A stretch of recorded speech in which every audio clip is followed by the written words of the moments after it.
This is a really good spot right here. You can see the front face of this thing. Yeah. And that's what you're, you can get the baits and let it just call them out. That's one thing with these prop baits and topwater. You can keep the bait in a pretty fixed position for a period of time and just let it drift. Oh, there he is. Oh, here's another one. Ooh, great big one there, Bubba. Ooh. You know, right now, Jake Wallace and I are out on the water doing one of our absolute favorite things, fishing for smallmouth bass. You know, in Minnesota, we're blessed to live in the land of 10,000 lakes. A lot of people don't talk about all our rivers, and we got a lot of them, and a lot of them have big smallmouth bass. And right now, Jake and I are gonna look for strategies and tactics for catching smallmouth bass throughout the summer months in rivers. And we're talking serious, serious fun. When you're talking, they're biting on topwater. Come on, boys. Beautiful fish. Oh, got another one? Got his buddy. There you go. There we go. That is why rivers are so much fun. Why don't you come up this direction and keep them away from the tailings? Oh, we'll make this easier. Mr. Boy. Clam. Oh, come on, come on, come on. Oh. Thank you. Oh, there you go. Look Not a bad start to start off with a double. Yeah, no. Where's that Bubba? It's just up there. It is. Right here. Okay. Thank you. Avoid these sharp hooks. Not bad. You know, like James said, we're fishing here midsummer, and it's one of the best times to target smallmouth bass. You know, we had a ton of rain this spring, and we had a lot of high water, and what happens is those bass push out of the main river and go into these small feeder creeks when the water's super high like that. In the last couple weeks or so, the water's dropped, those bass have sucked back into the main river, and they're in really predictable main river spots. And so when you find them, it's a lot of fun, a lot of doubles like that, and it's gonna be a good day.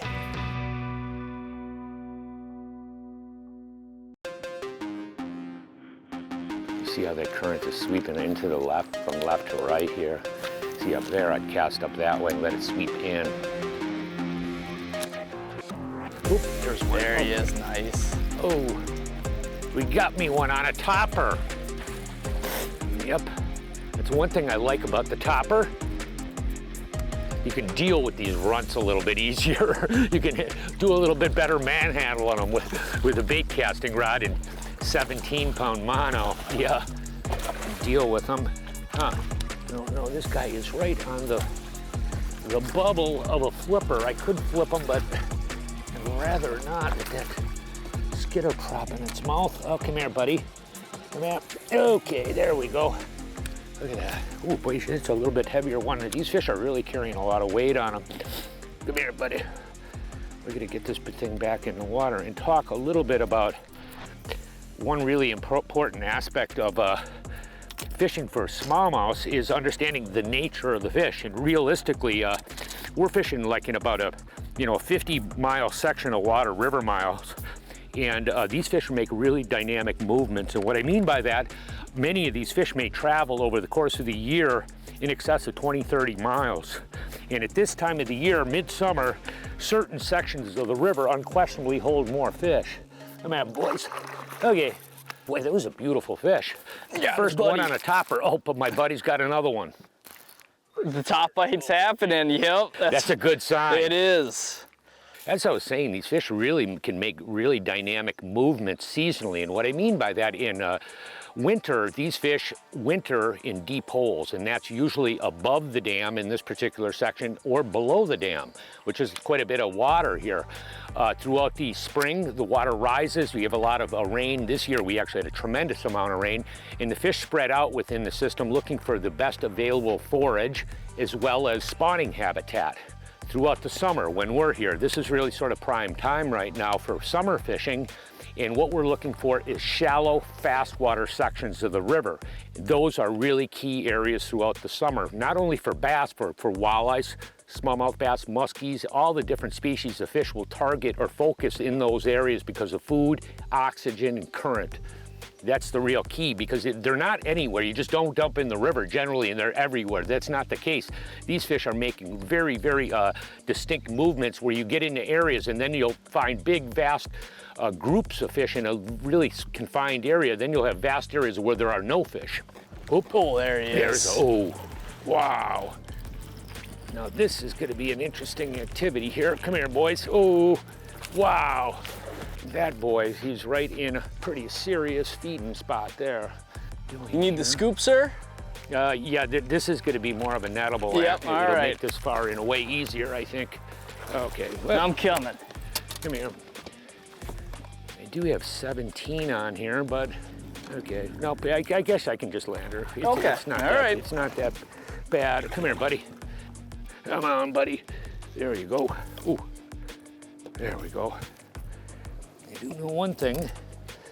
A topwater bait is tough to beat. In my estimation, popper and a prop bait is about as good as it gets when it comes to catching these guys here.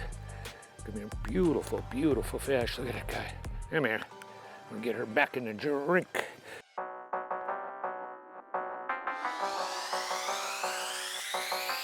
Got him, there he is. He just sucked her down that time. Yeah, I mean, he didn't even make a sound. It was, No, it's a real softie. Yeah. Ooh, stay down, buddy. Stay down. I'll get the net out on that little runt. I think he's gonna pop up right in the, he's gonna pop up. He's right under the boat. Come on. They really make you sweat and work for it. What? Oh, she's right there. I know. Gosh, you can't believe it. It is amazing how hard they can fight. There she is. There you go. Oh, Oh, there's a biggie. thank you. Yeah, what? That's a good one there. One of the better fish, and it was one of the softest eats. Yeah. Oh, just barely hooked. What a beauty river smallmouth.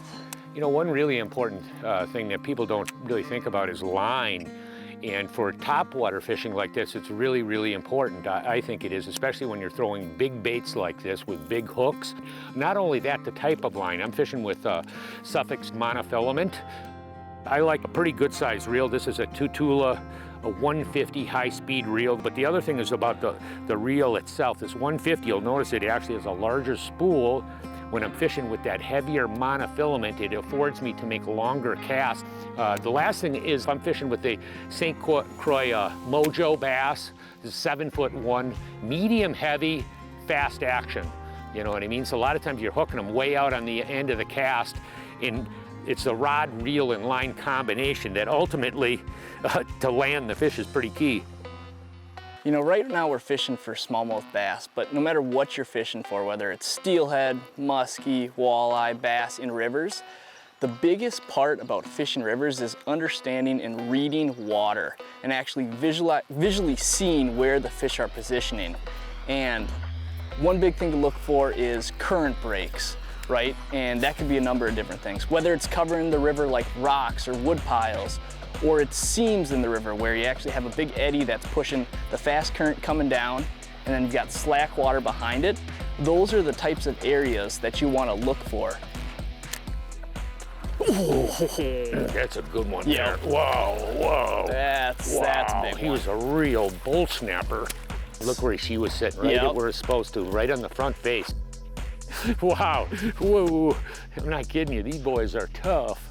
One thing sort of nice with a bait casting rod, with 17-pound mono, you can muscle them around a little bit easier. It's a little bit easier to land them. There you go, sir, nice fish. Wow. Well, And look at that. Look at that. Even the skidder prop, came out in the net. Boy, look at that thing. Beautiful, beautiful fish, though. They are so darn tough. You know, throughout the summer months, you know what I mean? Right now, the water temperature is about as warm as it's gonna get for all year. And these fish are feeding up, no question about it. The water's getting clear, and they're eating crawdads, and anything they can get their chompers on will get her back in the water. Ooh. You know, right now I'm using a topwater, and the reason for that is because you can fish it around so many different types of cover, from rocks to wood, to right now we're fishing along a weed line.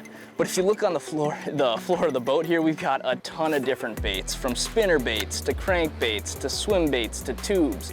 And the reason for that is certain baits perform better depending on the type of cover you're fishing. He was hugging real tight to the bank.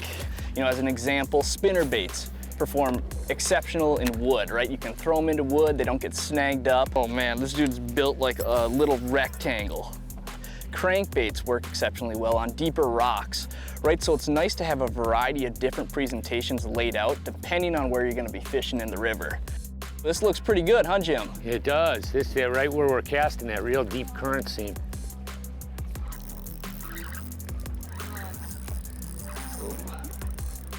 Whoa, whoa, whoa. Ooh, nice one. One thing that's really critical about, you know, these river smallmouths, how they move up and down based on, excuse me? Yes, sir. To really key feeding positions when they're active versus inactive. And not only that, when they dump down or they're a little bit more inactive, a lot of times what you have to do is change presentations. A lot of times when they move up, like when you look on this spot here, the head of the spot here, the active ones would move up and the inactive ones will drop down this deeper current seam. You can see we actually have a really distinct current seam here. We were initially throwing topwater baits up on the head of the spot, and as soon as I picked up that 2.5 tube, I got this one. So, okay, I'm gonna move upstream here. I'll get behind you. Yeah, if you could do that, that You would just swing her in. Yep, come here. Whoop. Okay, come on. Oh, come on, boys, come on. Oh, come on. Oh, He's close. I know. I know. Oh, we got her. Wow. What do you think about that? Bring them aboard. Ooh, she's a real little bull. Nice fish. A real bull, a brown bull. I mean, that's what you're talking about, smallmouth bass in river fishing. If you're an angler, oh gosh, he wasn't even hooked that good. What a beautiful fish though. Look at that thing. Boy, they're tough, aren't they? Incredible. We'll get her back in the water. What a beautiful animal though, aren't they? Come here, look at that thing. Wow. And so James said that when the fish are really active, they get to the front face of the holes. And when they're inactive, a lot of times these fish will drop back to the slack water, the back ends of the holes. So depending on the mood of the fish, that's where you're gonna wanna target.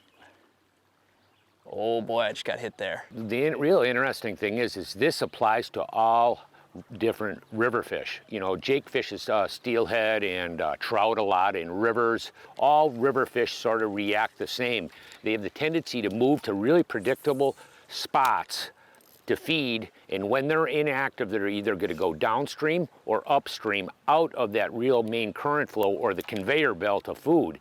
And each spot is sort of laid out different, where we actually have like a very distinct little point here, and then you have a big slack water eddy in here, and you know, a really slower moving presentation right on the inside of that current break.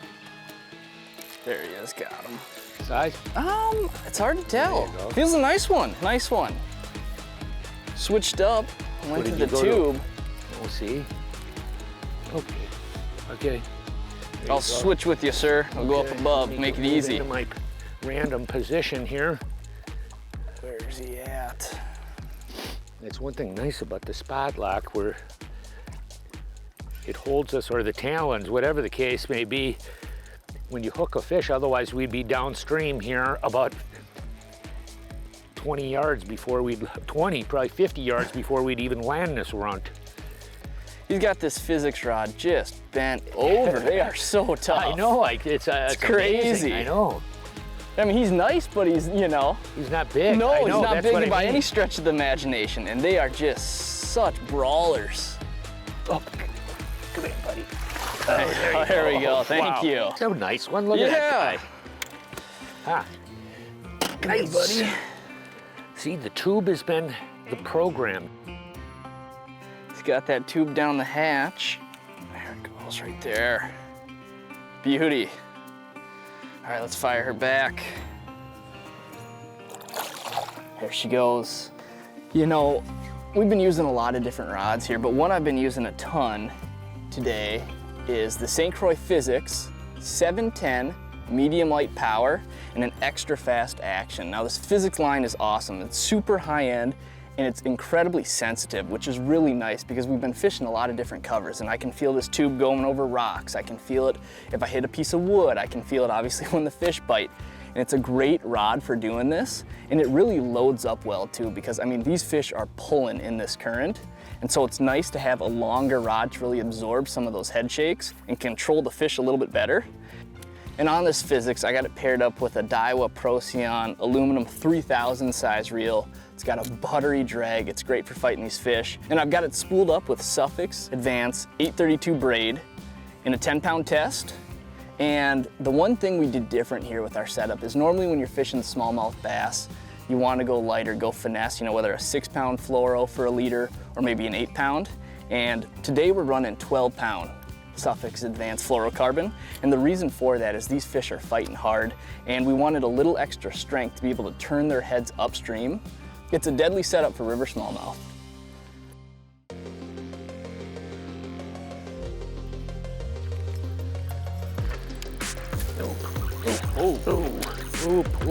Whoa. Is that the right one? Yeah. Nice. Wow, whoa. I don't know, boy. Well, I'll get you the scoop. Wow. Get out of your way, sir. Ooh, she's a whopper. Oh. You know, probably two of the most important tools we have in the boat, believe it or not, is our Minn Kota trolling motor with spot lock on there and the talons. And intermittently, we're using them all the time based on, you know, when we're sitting on an individual spot, if you're sitting there and we'll pin in whether we're going forward or backward. At first, when I first got them, I didn't think they were going to be that valuable. After you start to used to fishing with them, it's just unbelievable. Oh gosh, I'm not kidding you. This is a big boy here. Oh yeah. Yep. I got the net ready. Come here. Oh, come on. I know. I'm trying. Come on. Oh, there you go. Come on. There you go. Ooh. Nice. Wow. He was a real ruffian. I'm not kidding you. Look at the size of that guy there. Good one. Come here, buddy. Ooh. Okay. Come here. Okay, there you go. Now that's what you call a fun day on the water. River smallmouth. The real key to it, a couple of different things. The baits you're throwing, presentation, how to fish individual current breaks where the fish position to feed. But I tell you one thing, it is a gas. You know, Google doesn't know everything, believe it or not. I just tried to punch up how many times is the word faith mentioned in the Bible. And it's going all over the place. I'm not getting a simple answer. And the reason I asked that, there was something I wanted to talk about. Also, this is a book I just read recently. Faith Still Moves Mountains. When I read that title, it really got my attention. Because simply, the whole Bible is built around faith. Your faith. Faith-filled prayer. Faith-filled prayer is what moves God. It's not circumstances of life, things like that. It is not. Yeah, he's touched by those things, but he is moved in a big way by our individual faith. And the Word of God says faith is the substance of things hoped for, the evidence of things not seen. Pretty clear. And that's what faith is all about. That's what the Christian faith is based strictly on our faith, our own personal faith. And when we talk to God, do we believe what we're saying? Do we believe he's going to answer it? And there are so many powerful scriptures that talk about faith and mountain moving faith. You know, and it gave example after example of people in the Bible and how their faith changed the world at that point in time that they lived in, the world we live in today. And people say, how can I get to God? How can I talk to him more? You just exercise your faith. Talk to him from your heart, come to him from your heart, and believe what you're saying. Believe that he hears it, because he does. When you're talking to him with faith-filled words, you have an audience. God, the creator of the heavens and the earth, is sitting there with an ear like this. He wants to hear what you have to say. And he will respond in many ways, many ways. You'll feel that little gentle tug that comes into the heart when you seek him. And he's always there. He's there 24/7. Even for those of you that never prayed, you never asked him for anything. Today's your day. You want to see if he's alive? Is he real? Does he care about you? take a step of faith. Talk to him with a faith-filled prayer from your heart. You can pour it out to him. He's there. He knows what you're saying. It isn't the words that count. You know what counts? This. It's your heart. It's not the words, it's your heart. Do you believe what you say when you say it? And that's when Father God says, I got you. I got it. If it's in line with my word, my son, my daughter, I will bless you with it. It says, taste and see that I am good. That's God's own words, and it's true. Hey, from all of us here at The Edge, have a great fishing season. See you on the water. Closed captioning is provided by Smooth Moves, adjustable boat seat suspensions for a smoother ride.